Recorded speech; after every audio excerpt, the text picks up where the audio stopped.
नमस्कार। Barwar academy YouTube channel पर आपका हार्दिक स्वागत अभिनंदन है।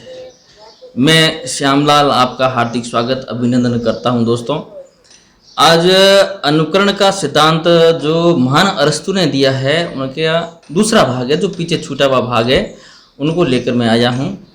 आपको पता होगा अरस्तु की जो पुस्तक है कल मैंने बताई थी, पोएटिक्स है, जिसको काव्य शास्त्र कहते हैं, हिंदी में काव्य शास्त्र नामक ग्रंथ में अरस्तु ने ट्रेजेडी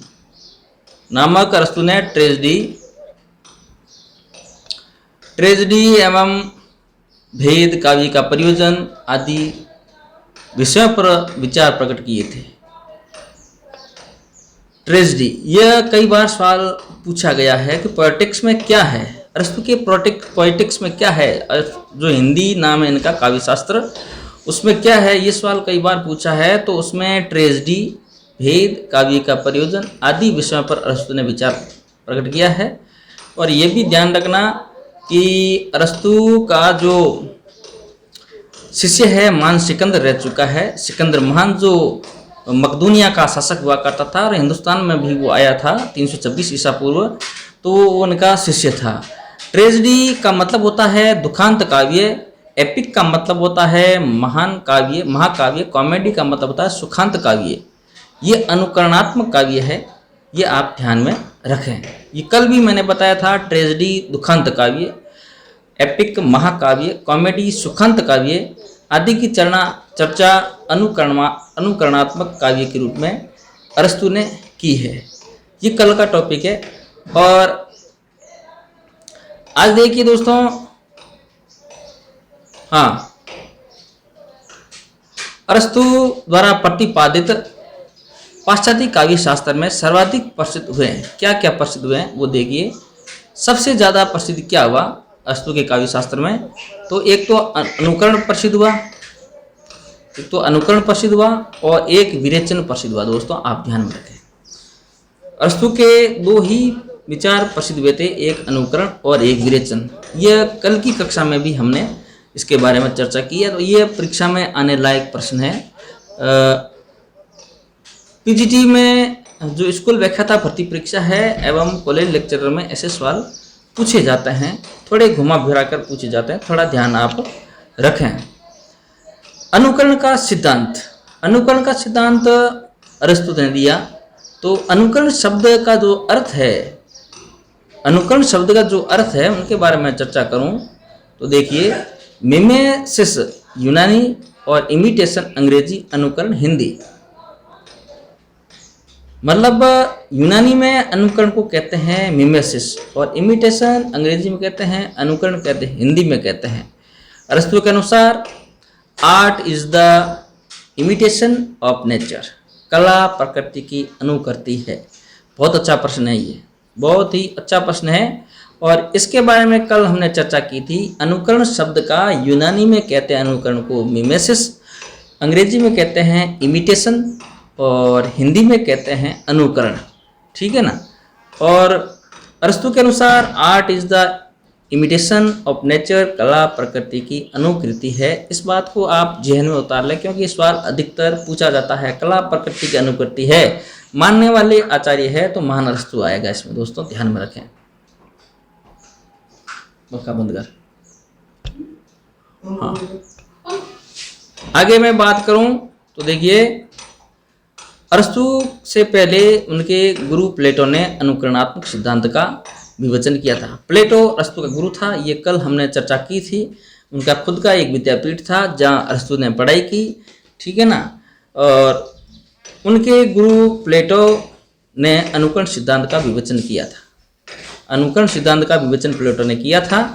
और प्लेटो के अनुसार काव्य त्याज्य या छोड़ने योग्य माना गया है। हम प्लेटो के विचार पढ़ रहे हैं। प्लेटो ने माना काव्य छोड़ने योग्य माना गया है, क्योंकि ईश्वर ही सत्य है और इसकी अनुकृति संसार है, और संसार की अनुकृति काव्य है। ये प्लेटो के मत है, जो अरस्तु के गुरु थे। अरस्तु के गुरु प्लेटो ने कहा काव्य त्याज्य है, छोड़ने योग्य माना गया है, क्योंकि ईश्वर ही सत्य है और इसकी अनुकृति ही संसार है, और संसार की अनुकृति काव्य है। आगे माना काव्य अनुकरण का अनुकरण है, नकल है। और आगे माना अनुकरण सदैव अधूरा होता है और काव्य चौथाई सत्य होता है। इन सभी कारणों से अनुकरण त्याज्य माना गया है। सभी कारणों से अनुकरण है वो त्याज्य है, ये प्लेटो का मत है, आप ध्यान में रखें। आगे मैं बात करूं तो देखिए, हाँ, अनुकरण, अरस्तु का अनुकरण प्लेटो के अनुकरण से भिन्न है। अरस्तु का जो अनुकरण है वो प्लेटो के अनुकरण से भिन्न है, ये बात आप ध्यान रखें। कैसे भिन्न है? अरस्तु के अनुकरण की विद्वानों ने अलग अलग व्याख्या इस प्रकार की है, अलग अलग व्याख्या की है। कैसे की व्याख्या देखिए, ये यहाँ पे बताया गया है। हाँ, प्रोफेसर मर्रे नाम का एक विद्वान हुआ, उन्होंने व्याख्या की है, अनुकरण का अर्थ सर्जन का अभाव नहीं अपितु पुनर्सर्जन है। ये कहने वाले हैं अपने प्रोफेसर मर्रे। मर्रे ने अरस्तु के अनुकरण सिद्धांत के बारे में कहा, अनुकरण का अर्थ सर्जन का अभाव नहीं अपितु पुनर्सर्जन है। ये आप ध्यान में रखें, मर्रे का। आगे प्रोफेसर ब्रूचर हुए थे। ब्रूचर ने कहा, सादृश्य व वस्तु के द्वारा मूल वस्तु का पुनराख्यान है, यह कहा है ब्रूचर ने। और स्कॉट जेम्स ने कहा है, अनुकरण जीवन के कलात्मक पुनर्निर्माण का पर्याय है। यह बताया है स्कॉट जेम्स ने बताया है, अनुकरण जीवन के कलात्मक पुनर्निर्माण का पर्याय है। और एटकिंस ने बताया है, अनुकरण का वास्तविक अर्थ है पुनः सर्जन करना। कई बार विद्वानों के बारे में पूछा जाता है, अरस्तु के अनुकरण के बारे में कौन से विद्वान ने क्या कहा है, और पॉट्स ने बताया है, अनुकरण का अर्थ वस्तु का पुनः सर्जन करना। इन बातों का आप ध्यान रखें, कई बार ये मिलान में ऐसे सवाल पूछ लिए जाते हैं अनुकरण सिद्धांत के। दोस्तों आगे देखिए, आगे बताया गया है अनुकरण के बारे में, प्रत्येक वस्तु पूर्ण विकसित होने पर जो होती है उसे प्रकृति कहते हैं। यह अरस्तु ने अपने ग्रंथ पोएटिक्स में बताया, काव्यशास्त्र में बताया। पोएटिक्स का मतलब हिंदी में काव्यशास्त्र कहते हैं।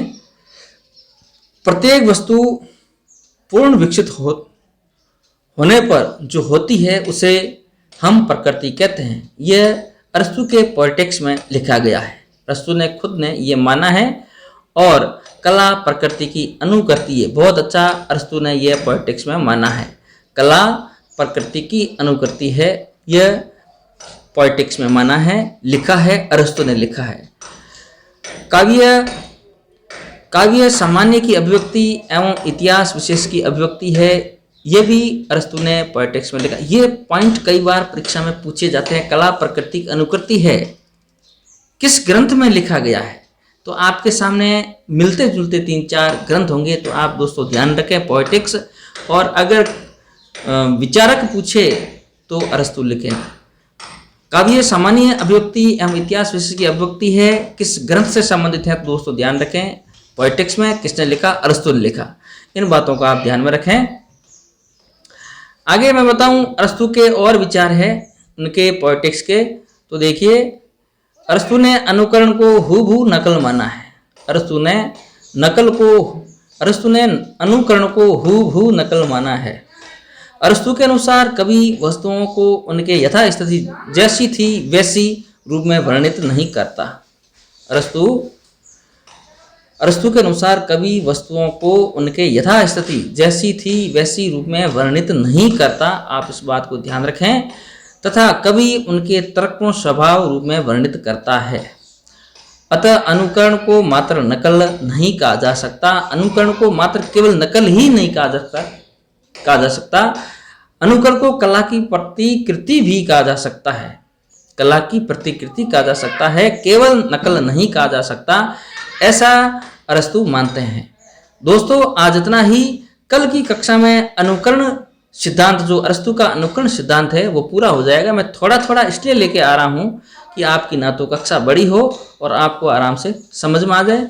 नमस्कार, धन्यवाद। आज इतना ही। अगली कक्षा के लिए मैं फिर से हाजिर होऊंगा। तब तक मुझे इजाज़त दीजिए। नमस्कार, धन्यवाद।